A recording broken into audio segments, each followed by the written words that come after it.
ये प्रवचन नंबर 303 है।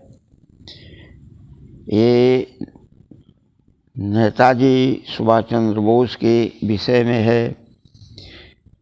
ये तारीख 11/9/2023 ईस्वी को बनाया गया है। भारत की अधूरी आज़ादी किसके चलते मिली? गांधी जी के चलते या जवाहरलाल नेहरू जी के चलते? इन दोनों आदमी के चलते नहीं मिली। ये अधूरी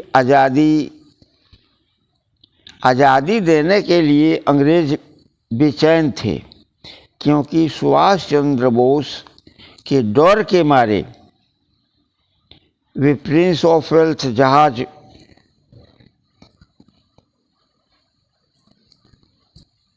मरवा दिए थे, जिसमें 1500 सैनिक थे। आज़ाद हिंद सरकार कायम किए थे, उनका बैंक था, उनका सब कुछ था। उन्हीं के यहाँ तक कि अंडमान निकोबार अंग्रेज़ों का शासन था, उस पर लड़ करके आज़ाद हिंद फौज, आज़ाद हिंद सरकार उसको कब्जा कर लिया और अपने अंडर में रख लिया।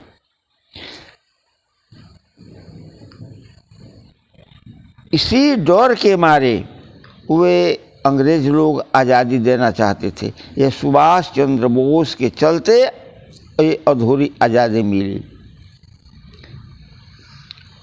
वो भी समझौता पर मिली, 52 वर्ष के पट्टों पर मिली, जिसमें 911 शर्त है।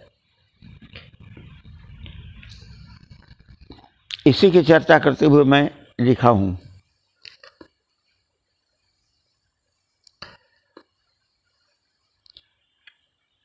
सुभाष चंद्र बोस ने जापान में अपनी आज़ाद हिंद सेना 40,000 तैयार कर लिए थे। दूसरा, आज़ाद हिंद सरकार कायम की थी। आज़ाद हिंद सरकार के पास अपना रुपया पैसा, अपना बैंक था, अपना करेंसी चलता था। आज़ाद हिंद सरकार को 11 देशों ने मान्यता दे दिया था। सुभाष चंद्र बोस ने अपनी सेना को अपनी सरकार के बल पर अंडमान निकोबार को अंग्रेजों से लड़कर जीत लिया था तथा अपना राज्य कायम किया था। सुभाष चंद्र बोस ने अंग्रेजों के प्रिंस ऑफ वेल्थ जहाज को मरवा दिया था, जिसमें 1500 सैनिक थे तथा लड़ाई का पूरा सामान उस जहाज में था, जिसको नेताजी सुभाष चंद्र बोस ने मरवा दिया था। इससे अंग्रेज़ों की ताकत बहुत कमज़ोर हो गई थी। अंग्रेज आज़ाद हिंद सरकार को, आज़ाद हिंद सेना तथा नेताजी सुभाष चंद्र बोस से बहुत डरते थे। इसीलिए भारत को अधूरी आज़ादी नेताजी सुभाष चंद्र बोस के डर के मारे गांधी और नेहरू को दे देना चाहते थे और भारत को अपनी मुट्ठी में रखना चाहते थे। अंग्रेज़ों ने जापान पर बम गिरा दिया, जिससे जापान बिल्कुल क्षतिग्रस्त हो गया।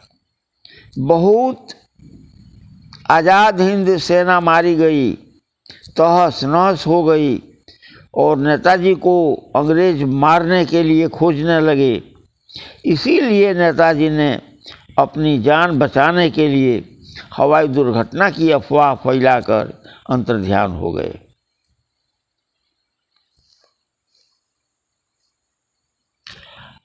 आज़ादी के समझौता 911 शर्तों को कायम कागज पर लिखकर आज़ादी अधूरी दी गई, जिस पर जवाहरलाल नेहरू का हस्ताक्षर है। इसी कारण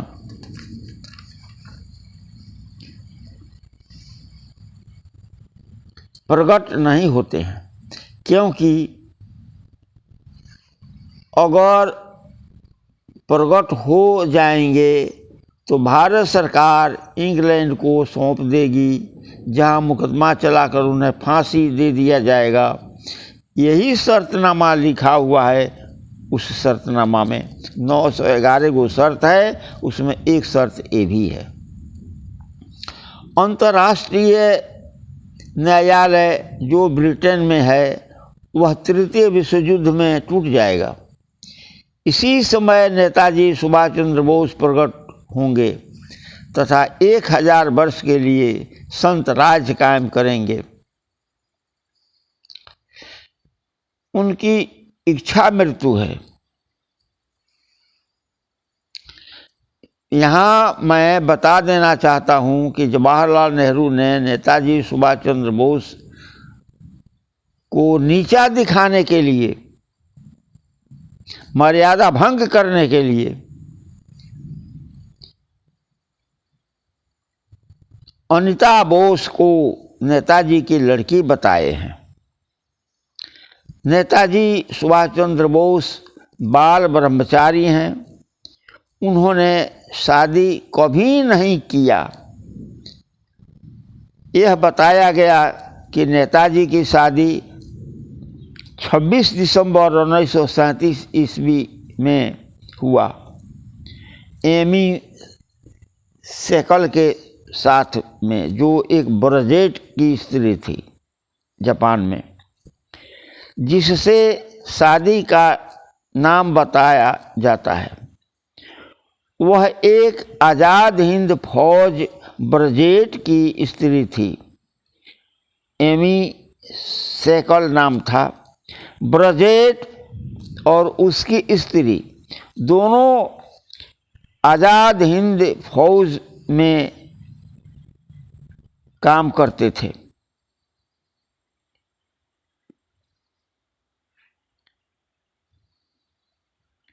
इन ब्रजेट एमी सेकल की लड़की अनीता बोस थी। अनीता ब्रजेट थी, बोस नहीं, अनीता ब्रजेट थी। 1945 ईस्वी के बाद जवाहरलाल ने अनीता ब्रजेट को भारत बुलाया। अनीता ब्रजेट ने जापान से भारत आने में जो पासपोर्ट वीज़ा उसके नाम से बना, वो अनीता ब्रजेट के नाम से बना, और उसके बाप का नाम, उसकी माता के नाम, सब लिखा गया। नेताजी सुभाष चंद्र बोस का नाम नहीं लिखा गया, क्योंकि नेताजी सुभाष चंद्र बोस की वो लड़की नहीं थी। उधर आने में, जापान से भारत आने में जो वीज़ा बनाया गया, जो पासपोर्ट बनाया गया, उसमें अनीता ब्रजेट लिखा गया। वो ब्रजेट की लड़की थी। लेकिन इधर इंडिया से जब गई तो जवाहरलाल नेहरू ने उनका नाम अनीता बोस लिखवाया, और नेताजी सुभाष चंद्र बोस के नाम बाप के नाम में, पिता के नाम में लिखा गया है। यह सुभाष चंद्र बोस को नीच दिखाने के लिए किया गया है। ये करनी प्रधानमंत्री जवाहरलाल नेहरू की है। 1937 ईस्वी से 1942 ईस्वी के लगभग नेताजी सुभाष चंद्र बोस तो भारत में थे। जापान में 1937 ईस्वी में कैसे गए और जाकर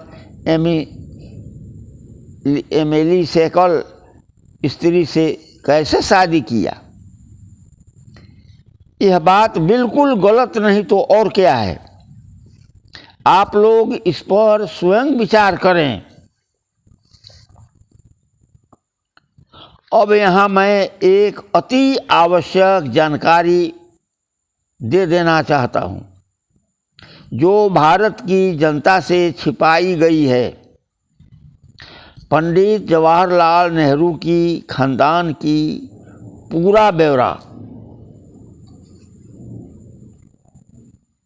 पंडित जवाहरलाल के पूर्वज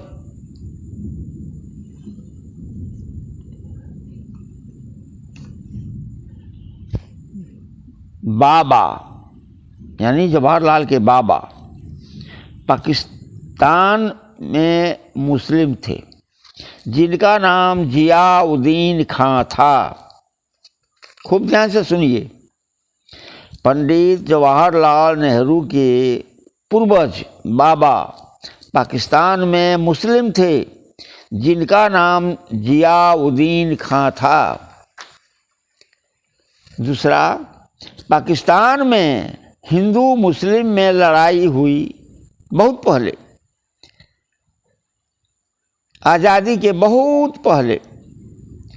हिंदू मुस्लिम को मारने लगे, तब जियाउद्दीन खां ने पाकिस्तान से भारत आया और अपना नाम गंगाधर नेहरू रखा।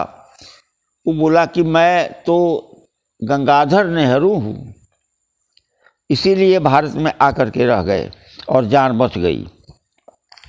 जियाउद्दीन खां उर्फ गंगाधर नेहरू के एक लड़के थे, जिनका नाम मोतीलाल नेहरू था, यानी जवाहरलाल के बाबूजी थे।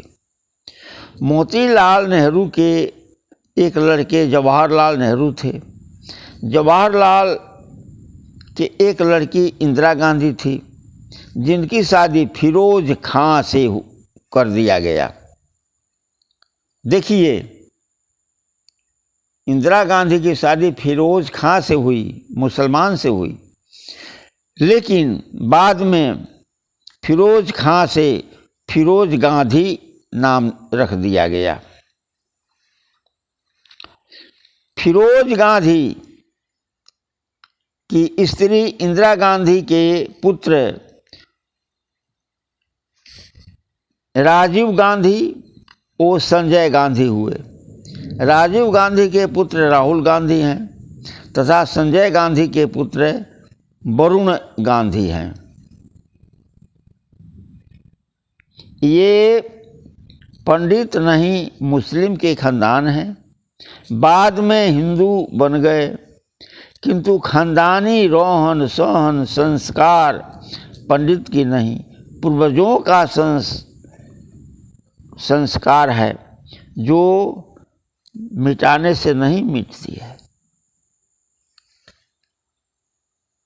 धन्यवाद।